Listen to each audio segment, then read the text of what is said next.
मैं कहा भगवंत सिंह मान तमीज़ ਨਾਲ ਗੱਲ ਕਰ। मैं उस वक्त खड़ा हुआ, मैं उन्होंने सिर्फ ये कहा कि तमीज़ ना बोलो, टॉक विद रिस्पेक्ट। ਆਪਣੀਆਂ ਸੀਟਾਂ ਤੇ ਚਲੇ ਜਾਣ ਸਾਰੇ। ਜੇ ਚੀਫ ਮਿਨਿਸਟਰ ਨੇ ਪਹਿਲਾਂ ਐਲਾਨ ਕਰਤਾ ਕਿ ਮੈਂ ਇਹਨੂੰ ਫੜ ਕੇ ਅੰਦਰ ਦੇਣਾ, ਆ ਸਾਰੇ ਫੜ ਕੇ ਅੰਦਰ ਦੇਣੇ ਆ, ਉਹ ਜਾਂਚ ਦੀ ਇਹਨਾਂ ਨੇ ਨਿਰਪੱਖਤਾ ਹੀ ਖਤਮ ਕਰ ਦਿੱਤੀ ਆ। ਇਹਦਾ ਮਤਲਬ ਉਹਦਾ ਮਨ ਬਣਿਆ ਹੋਇਆ ਕਿ ਸਾਰੇ ਫੜ ਕੇ ਅੰਦਰ ਦੇਣੇ ਆ। ਨਹੀਂ ਤੁਸੀਂ ਤਾਂ ਆ ਬੈਠੇ ਨੇ, ਥੋੜਾ ਤਾਂ ਹਜੇ ਬੈਠੇ ਨੇ, ਇੱਥੇ ਬੈਠੇ ਨੇ, ਮੈਂ ਦੱਸ ਦੇਣਾ। ਸਾਡੇ ਕਿਸੇ ਮੈਂਬਰ ਦਾ ਕੋਈ ਜਾਨੀ ਮਾਲੀ ਨੁਕਸਾਨ ਹੋ ਗਿਆ, ਕੋਈ ਐਕਸੀਡੈਂਟ ਹੋ ਗਿਆ, ਕੋਈ ਗੋਲੀ ਚੱਲ ਗਈ, ਕੋਈ ਕਤਲੋਗਾਰ, ਹੀ ਵਿਲ ਬੀ ਰਿਸਪੌਂਸਿਬਲ। ਔਰ ਜਿਹੜੇ ਮੈਂਬਰ ਆਏ ਸੀ ਉਹ ਸਿਰਫ ਜਿੱਦਾਂ ਇਹਨਾਂ ਦੇ ਹੁੰਦੇ ਨਾ ਕਿ ਬੌਂਡਡ ਲੇਬਰ ਹੈ ਵਿਚਾਰੇ, ਇਹ 92 ਜਿਹੜੇ ਨੇ ਬੌਂਡਡ ਲੇਬਰ ਆ। ਇਹਨਾਂ ਨੇ ਕਿਸੇ ਗੱਲ ਤੇ ਜ਼ਿੰਦਗੀ 'ਚ ਗੱਲ ਕੀਤੀ ਅੱਜ ਤੱਕ? ਪੰਜਾਬ ਦੇ ਨਾਲ ਇੰਨਾ ਕੁਝ ਹੋ ਰਿਹਾ ਵਾ, ਸਾਡੇ ਤੇ ਭਈਏ ਰਾਜ ਕਰ ਰਹੇ ਨੇ, ਬੋਲੇ ਕਦੀ ਕੋਈ? ਜਿੱਦਾਂ ਬੰਦਾ ਕੱਪੜਿਆਂ ਤੋਂ ਬਾਹਰ ਹੋ ਜਾਂਦਾ, ਜਿੱਦਾਂ ਪਿੰਡਾਂ 'ਚ ਮੁਹੱਲਿਆਂ 'ਚ ਕੋਈ ਲੜਦਾ ਹੁੰਦਾ, ਉਂਗਲਾਂ ਕਰ ਕਰਕੇ, ਅੱਖਾਂ ਕੱਢ ਕੇ, ਅੱਖਾਂ ਲਾਲ ਕਰ ਕਰਕੇ, ਇਟ ਵਾਸ, ਮੈਂ ਤਾਂ ਪਹਿਲਾਂ ਵੀ ਦੇਖਿਆ ਹੋਇਆ ਇਹਨਾਂ ਦਾ ਇਹ ਰੂਪ, ਬੜਾ ਅੱਜ ਤਾਂ ਕੁਝ ਖਾਸ ਹੀ ਸੀਗਾ। ਪਿਆਰ 'ਚ ਤਬਦੀਲ ਨਹੀਂ ਹੋ ਸਕਦੀ ਕਦੀ? ਇਹ ਜਿਹੜੀ ਡਿਸਕਸ਼ਨ ਹੁੰਦੀ ਹੈ, ਕਦੀ ਇਹ ਹੈਲਦੀ ਡਿਸਕਸ਼ਨ ਨਹੀਂ ਕਦੀ ਨਿਕਲ ਕੇ ਸਾਹਮਣੇ ਆ ਸਕਦੀ? ਪੰਜਾਬ ਵਿਧਾਨ ਸਭਾ ਦੇ ਵਿੱਚ ਅੱਜ ਇੱਕ ਵਾਰ ਫੇਰ ਸੁਖਪਾਲ ਸਿੰਘ ਖਹਿਰਾ ਔਰ ਆਮ ਆਦਮੀ ਪਾਰਟੀ ਦੇ ਵਿਚਕਾਰ ਤਲਖੀ ਵੇਖਣ ਨੂੰ ਮਿਲੀ ਹੈ। ਪਿਛਲੇ ਸੈਸ਼ਨ ਦੇ ਵਿੱਚ ਵੀ ਖਹਿਰਾ ਵਰਸਸ ਆਮ ਆਦਮੀ ਪਾਰਟੀ ਹੋਇਆ ਸੀ ਔਰ ਇਸ ਵਾਰ ਫੇਰ ਖਹਿਰਾ ਵਰਸਸ ਆਮ ਆਦਮੀ ਪਾਰਟੀ ਹੋਇਆ। ਕਿਉਂ ਬਾਰ-ਬਾਰ ਸੁਖਪਾਲ ਸਿੰਘ ਖਹਿਰਾ ਦੇ ਨਾਲ ਹੀ ਤਲਖੀ ਆਮ ਆਦਮੀ ਪਾਰਟੀ ਦੀ ਹੁੰਦੀ ਹੈ? ਗੱਲਬਾਤ ਕਰਦੇ ਹਾਂ। ਖਹਿਰਾ ਸਾਹਿਬ, ਹਮੇਸ਼ਾ ਟਾਰਗੇਟ ਤੇ ਤੁਸੀਂ ਕਿਉਂ ਰਹਿੰਦੇ ਹੋ, ਜਾਂ ਤੁਸੀਂ ਆਮ ਆਦਮੀ ਪਾਰਟੀ ਦੇ ਟਾਰਗੇਟ ਤੇ ਕਿਉਂ ਰਹਿੰਦੇ? ਦੇਖੋ ਗੱਲ ਇਹ ਹੈ ਕਿ ਅੱਜ ਤਾਂ ਬਿਲਕੁਲ ਮੈਂ ਕੋਈ ਲਫ਼ਜ਼ ਵੀ ਨਹੀਂ ਸੀ ਹਲੇ ਬੋਲਿਆ। ਜਦੋਂ ਭਗਵੰਤ ਸਿੰਘ ਮਾਨ ਆਏ ਨੇ, ਉਹਨਾਂ ਤੋਂ ਪਹਿਲਾਂ ਸੈਸ਼ਨ ਬਹੁਤ ਅੱਛਾ ਚੱਲ ਰਿਹਾ ਸੀਗਾ। ਜਦੋਂ ਉਹ ਆਏ ਤੇ ਸਾਡੇ ਲੀਡਰ ਆਫ ਆਪੋਜੀਸ਼ਨ ਬੋਲ ਰਹੇ ਸੀਗੇ, ਉਹ ਕਾਫੀ ਤੱਥਾਂ ਤੇ ਗੱਲ ਕਰ ਰਹੇ ਸੀਗੇ, ਅੱਛੇ ਸੁਝਾਅ ਵੀ ਦੇ ਰਹੇ ਸੀ ਕਿ ਪਾਕਿਸਤਾਨ ਨਾਲ ਬਾਰਡਰ ਖੁੱਲ੍ਹਣਾ ਚਾਹੀਦਾ। ਔਰ ਇੱਦਾਂ ਕਰਦੇ ਕਰਦੇ ਉਹਨਾਂ ਨੇ ਇੱਕ ਗੱਲ ਸਿਰਫ ਬੜੇ ਅੱਛੇ ਲਫ਼ਜ਼ਾਂ 'ਚੋਂ ਵੀ ਕਹੀ ਕਿ ਹਾਲ ਹੀ ਵਿੱਚ ਆਮ ਆਦਮੀ ਪਾਰਟੀ ਤੇ ਆਪੋਜੀਸ਼ਨ ਪਾਰਟੀਆਂ ਨੇ ਫੈਸਲਾ ਕੀਤਾ ਕਿ ਜਿੰਨੇ CBI ਦੇ ED ਦੇ ਦਫ਼ਤਰ ਨੇ ਉਹਨਾਂ ਤੇ BJP ਦਾ ਝੰਡਾ ਲਾ ਲਓ ਬਈ, ਤਾਂ ਕਿ ਦਫ਼ਤਰਾਂ ਨੂੰ BJP ਦਾ ਦਫ਼ਤਰ ਕਹਿ ਲਓ। ਤਾਂ ਲੀਡਰ ਆਫ ਆਪੋਜੀਸ਼ਨ ਨੇ ਕਿਹਾ ਕਿ ਜਿਸ ਢੰਗ ਦੇ ਨਾਲ ਵਿਜੀਲੈਂਸ ਆਪਰੇਟ ਕਰ ਰਹੀ ਪੰਜਾਬ ਦੇ ਵਿੱਚ, ਇੱਥੇ ਤੁਸੀਂ ਆਪਣਾ ਝੰਡਾ ਲਾ ਲਓ, ਬਸ ਇੰਨੀ ਗੱਲ ਕਹਿਣ ਦੀ ਲੋੜ ਸੀਗੀ। ਜਿੱਦਾਂ ਬੰਦਾ ਕੱਪੜਿਆਂ ਤੋਂ ਬਾਹਰ ਹੋ ਜਾਂਦਾ, ਜਿੱਦਾਂ ਪਿੰਡਾਂ 'ਚ ਮੁਹੱਲਿਆਂ 'ਚ ਕੋਈ ਲੜਦਾ ਹੁੰਦਾ, ਉਂਗਲਾਂ ਕਰ ਕਰਕੇ, ਅੱਖਾਂ ਕੱਢ ਕੇ, ਅੱਖਾਂ ਲਾਲ ਕਰ ਕਰਕੇ, ਇਟ ਵਾਸ, ਮੈਂ ਤਾਂ ਪਹਿਲਾਂ ਵੀ ਦੇਖਿਆ ਹੋਇਆ ਇਹਨਾਂ ਦਾ ਇਹ ਰੂਪ, ਬੜਾ ਅੱਜ ਤਾਂ ਕੁਝ ਖਾਸ ਹੀ ਸੀਗਾ। ਔਰ ਬਦ ਕਲਾਮੀ ਉਤਰੇ, ਮਤਲਬ ਹਰ ਇੱਕ ਨੂੰ ਤੂੰ ਆ ਜਿੰਨੇ ਬੈਠੇ ਨੇ ਇਹਨਾਂ ਸਾਰਿਆਂ ਨੂੰ ਮੈਂ ਫੜ ਕੇ ਅੰਦਰ ਦਊਂਗਾ। ਉਂਗਲਾਂ ਕਰ ਕਰਕੇ, ਉਂਗਲ ਨੂੰ ਹੋਰ ਥਰਸਟ ਕੀਤਾ ਕਿਸੇ ਇੱਕ ਮੈਂਬਰ ਦਾ ਨਾਮ ਲੈ ਕੇ, ਉਹ ਨਾਮ ਨਹੀਂ ਲਿਆ ਸੌਰੀ, ਉਹਦੇ ਵੱਲ ਨੂੰ ਉਂਗਲ ਕਰਕੇ ਕਿ ਇਹਨੂੰ ਫੜ ਕੇ ਅੰਦਰ ਦੇਣਾ ਵਾ।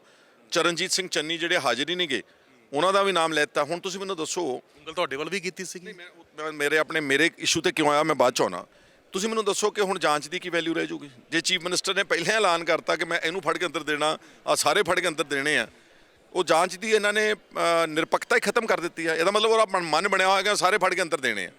ਹੁਣ ਆ ਗਈ ਮੇਰੇ ਨਾਲ ਜਿਹੜੀ ਝੜਪ ਹੋਈ ਆ, ਉਹ ਜਦੋਂ ਜ਼ਿਆਦਾ ਝੜਪ ਚੱਲ ਪਈ ਤੇ ਬਾਜਵਾ ਸਾਹਿਬ ਨੇ ਸਿਰਫ ਇਹ ਗੱਲ ਕਹੀ ਕਿ ਜੇ ਤੁਸੀਂ ਕਹਿੰਦੇ ਕਿ ਤੁਸੀਂ ਦੁੱਧ ਧੋਤੇ ਆ ਤੇ ਫਿਰ ਸਰਾਰੀ ਦੇ ਖਿਲਾਫ ਕਿਉਂ ਨਹੀਂ ਐਕਸ਼ਨ ਲੈਂਦੇ?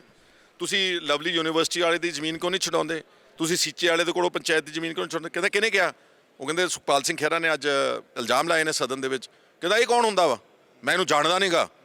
ਮਤਲਬ ਤੂੰ ਤੜਕ ਤੇ ਉਤਰ ਕੇ ਆਣ ਕੇ, ਮੈਂ ਉਸ ਵਕਤ ਖੜਾ ਹੋਇਆ, ਮੈਂ ਉਹਨੂੰ ਸਿਰਫ ਇਹ ਕਿਹਾ ਕਿ ਤਮੀਜ਼ ਨਾ ਬੋਲੋ, ਟਾਕ ਵਿਦ ਰਿਸਪੈਕਟ। ਥੋੜੇ ਸਪੈਸੀਫਿਕ ਵਰਡਸ ਕੀ ਸੀ? ਕਿਉਂਕਿ ਆਮ ਆਦਮੀ ਪਾਰਟੀ ਦੇ ਜੋ ਉੱਥੇ ਲੀਡਰ ਬੈਠੇ ਹੋਏ ਸੀ, ਜਿਹੜੇ ਵੈਲ ਦੇ ਵਿੱਚ ਵੀ ਆਏ, ਕ੍ਰਾਸ ਕਰਕੇ ਵੀ ਆਏ, ਉਹ ਕਹਿੰਦੇ ਕਿ ਸੁਖਪਾਲ ਸਿੰਘ ਖਹਿਰਾ ਨੇ ਇਹ ਬੋਲਿਆ ਭਗਵੰਤ ਮਾਨ ਤਮੀਜ਼ ਨਾਲ ਗੱਲ ਕਰ, ਤਾਂ ਕੀ ਇਹੀ ਵਰਡਿੰਗ ਸੀ ਤੁਹਾਡੀ?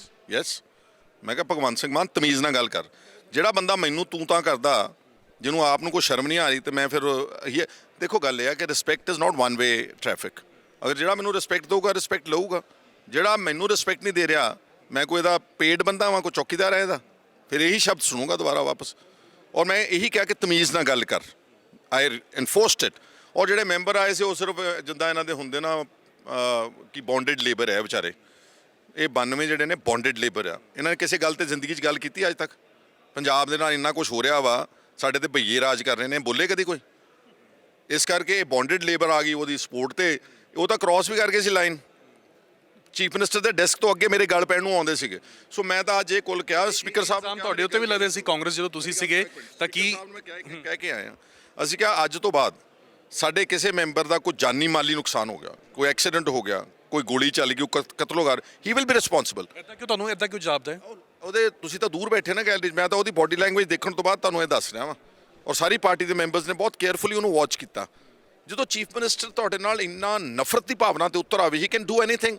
ਇਹਨਾਂ ਕੋਲ ਪੁਲਿਸ ਆ, ਇਹਨਾਂ ਕੋਲ ਇੰਟੈਲੀਜੈਂਸ ਆ, ਇਹਨਾਂ ਕੋਲ ਏਜੰਸੀਆਂ ਨੇ, ਇਹਨਾਂ ਕੋਲ ਪੈਸਾ ਵਾ, ਇਹਨਾਂ ਕੋਲ ਸਰਕਾਰੀ ਅਮਲਾ ਵਾ, ਐਨੀਥਿੰਗ ਹੀ ਕੈਨ ਡੂ। ਵਿੱਚ ਬਹੁਤ ਮਾੜੀ ਗੱਲ ਕੀਤੀ, ਬੜੀ ਮਾੜੀ। ਪਿਆਰ 'ਚ ਤਬਦੀਲ ਨਹੀਂ ਹੋ ਸਕਦੀ ਕਦੀ? ਇਹ ਜਿਹੜੀ ਡਿਸਕਸ਼ਨ ਹੁੰਦੀ ਹੈ, ਕਦੀ ਇਹ ਹੈਲਦੀ ਡਿਸਕਸ਼ਨ ਨਹੀਂ ਕਦੀ ਨਿਕਲ ਕੇ ਸਾਹਮਣੇ ਆ ਸਕਦੀ? ਮੈਨੂੰ ਦੱਸੋ, ਤੁਸੀਂ ਜਦ ਤੱਕ ਭਗਵੰਤ ਸਿੰਘ ਮਾਨ ਹਾਊਸ ਵਿੱਚ ਆਣ ਕੇ ਖਲਲ ਨਹੀਂ ਪਾਇਆ, ਉਹ ਤਾਂ ਹੈਲਦੀ ਡਿਸਕਸ਼ਨ ਹੀ ਚੱਲ ਰਹੀ ਸੀਗੀ, ਸਾਰਿਆਂ ਨੇ ਬੋਲਣਾ ਸੀਗਾ। It was the moment he came and the moment ਇਹਦੀ ਜਿਹੜੀ ਬੋਡੀ ਲੈਂਗੁਏਜ ਸੀਗੀ, ਇਹ ਤਾਂ ਮੈਂ ਤੁਹਾਨੂੰ ਦੱਸ ਰਿਹਾ ਵਾਂ, ਯਕੀਨ ਕਰਨਾ, ਜੇ ਕਿਤੇ ਇਹ ਜੇ ਇਹਨਾਂ ਤੇ ਇਹਦੇ ਵੱਸ 'ਚ ਛੱਡ ਦਈਏ, ਇਹ ਤਾਂ ਸਾਡੇ ਉੱਥੇ ਬੈਂਚ ਟੱਪ ਕੇ ਆਣ ਕੇ ਸਾਨੂੰ ਫੜਨ ਨੂੰ ਤਿਆਰ ਆ। ਇਸ ਲੈਵਲ ਦੀ ਨਫ਼ਰਤ ਦੀ ਭਾਵਨਾ ਨਾਲ ਕੰਮ ਕਰ ਰਿਹਾ ਬੰਦਾ ਹੈ। ਕੀ ਹੁਣ ਫੈਸਲਾ ਕੀ ਲਿੱਤਾ? ਹਾਲਾਂਕਿ ਪ੍ਰਤਾਪ ਬਾਜਵਾ ਕਹਿ ਚੁੱਕੇ ਨੇ ਕਿ ਜਦ ਤੱਕ ਅਪੋਲੋਜੀ ਨਹੀਂ ਮੰਨਦੇ, ਸੀਐਮ ਨਹੀਂ ਕਹਿੰਦੇ, ਉਦੋਂ ਤੱਕ ਸੈਸ਼ਨ ਨਹੀਂ ਚੱਲਣ ਦੋਗੇ। ਸਭ ਤੋਂ ਪਹਿਲਾਂ ਦੇਖੋ, ਸੈਲਫ ਰਿਸਪੈਕਟ ਪਿਆਰੀ ਆ। If we are being humiliated, we are being intimidated ਉਂਗਲ ਕਰ ਕਰਕੇ, I don't think we should participate in such debate. ਅਸੀਂ ਡਿਬੇਟ 'ਚ ਅੱਜ ਦਾ ਦਿਨ ਬਾਇਕਾਟ ਆ, ਕੱਲ ਸਵੇਰੇ ਫੈਸਲਾ ਲਵਾਂਗੇ, ਔਰ ਜਿਹੜਾ ਹੈਗਾ ਵਾ ਇਹ ਜਿਹੜਾ ਭਗਵੰਤ ਮਾਨ ਦਾ ਜਿਹੜਾ ਰਵੱਈਆ ਹੈ, ਕੱਲ ਸਵੇਰੇ ਡਿਸਕਸ ਕਰਾਂਗੇ। ਤਾਂ ਸੁਖਪਾਲ ਸਿੰਘ ਖਹਿਰਾ ਸਿੱਧੇ ਤੌਰ ਤੇ ਕਹਿ ਰਹੇ ਨੇ ਕਿ ਜਦ ਤੱਕ ਸੀਐਮ ਭਗਵੰਤ ਮਾਨ ਆਪਣੀ ਕੀਤੀ ਹੋਈ ਸ਼ਬਦਾਵਲੀ ਦੀ ਮਾਫੀ ਨਹੀਂ ਮੰਗ ਲੈਂਦੇ, ਔਰ ਉਦੋਂ ਤੱਕ ਅਸੀਂ ਸੈਸ਼ਨ ਦਾ ਬਾਈਕਾਟ ਕਰਾਂਗੇ। ਕੱਲ ਸਵੇਰੇ ਮੀਟਿੰਗ ਹੋਏਗੀ ਔਰ ਉਸ ਤੋਂ ਬਾਅਦ ਹੀ ਅਗਲਾ ਫੈਸਲਾ ਲਿੱਤਾ ਜਾਊਗਾ। ਕੈਮਰਾ ਪਰਸਨ ਦਵਿੰਦਰ ਦੇ ਨਾਲ ਗਗਨਦੀਪ ਸਿੰਘ, ਪ੍ਰੋ ਪੰਜਾਬ ਟੀਵੀ।